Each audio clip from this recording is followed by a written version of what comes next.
जय श्री कृष्ण। भगवान श्री कृष्ण द्वारा बताए गए श्रीमद् भागवत गीता में वह अनमोल वचन जो आज हमारे जीवन को एक नई ऊंचाइयों को के साथ आगे बढ़ा रहे हैं, क्योंकि भगवान श्री कृष्ण ने कहा है जब जब आप कर्म अच्छे करते हैं तो आपका जीवन सुखमय हो जाता है। मैं आज आपको कुछ उनके अनमोल वचन आपके सामने प्रस्तुत कर रहा हूं। आपको अच्छे लगे तो जय श्री कृष्ण जरूर लिखें, क्योंकि यह अनमोल वचन आज हमारे जीवन के सिद्धांतों को बदल रहे हैं, सनातन धर्म को एक नई ऊंचाइयों की ओर लेके जा रहे हैं। क्योंकि सनातन धर्म सदैव भक्ति भाव से लोगों की मदद करते हुए आया है। भगवान के बताए गए आदर्शों से हमें एक जीवन को नई शिक्षा मिलती है। भगवान बोलते हैं कर्म का फल व्यक्ति को उसी तरह ढूंढ लेता है जैसा कोई बछड़ा सैकड़ों गायों के बीच अपनी मां को ढूंढ लेता है। भगवान कहते हैं आत्मा न जन्म लेती है न मरती है, न ही इसे जलाया जा सकता है न ही इसे भिगोया जा सकता है। आत्मा अमर है, वह अविनाशी है। इस संसार में कुछ भी स्थायी नहीं है। भगवान कह रहे हैं इस समय में संसार में कुछ भी स्थायी नहीं है।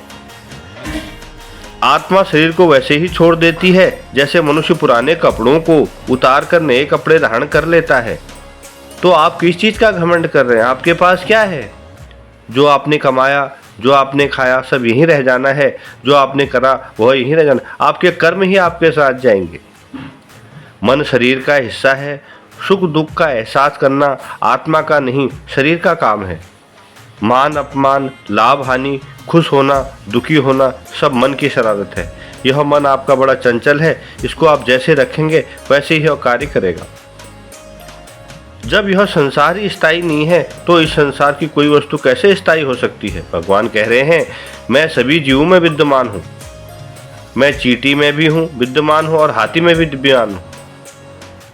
भगवान कहते हैं किस चीज़ का घमंड करते हो? सारे रिश्ते नश्वर हैं और केवल शरीर से जुड़े हुए हैं।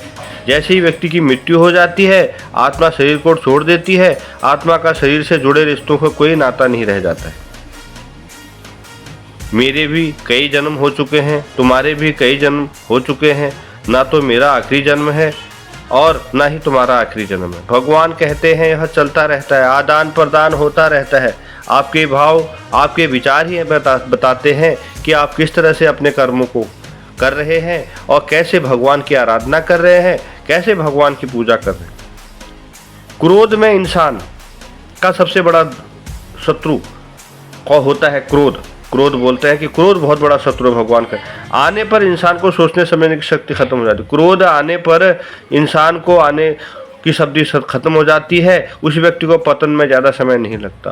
क्रोध पर आप काबू करें। भगवान कहते हैं क्रोध पर आप काबू करें तो आपका सारा कष्ट दूर हो जाएगा। आप क्रोध पर काबू नहीं करते हैं तो आपका जीवन नष्ट हो जाएगा, पल भर में नष्ट हो जाएगा। क्रोध को आपने जो है शांत करना सीखना है। क्रोध आप कभी भी मत करें। व्यक्ति कर्म करने से कभी छुटकारा नहीं पा सकता। इसलिए तुम्हें हमेशा कर्म करते रहना चाहिए, क्योंकि कर्म के बिना तुम्हारे शरीर का निर्वाह भी नहीं हो सकता। जब तक आप काम नहीं करेंगे, कर्म नहीं करेंगे तो आपके शरीर का निर्वाह नहीं हो सकता है। आपको कर्म निरंतर करने हैं और वह कर्म क्या है वह आपके अंत समय में पता लगता है, क्योंकि भगवान की किताब में सब लिखा हुआ है। परिवर्तन ही संसार में स्थायी है, इसलिए परिवर्तन से नहीं घबराना चाहिए। मन को नियंत्रण में रखना किसी घोड़े के नवजात शिशु को नियंत्रण में रखने जितना कठिन है।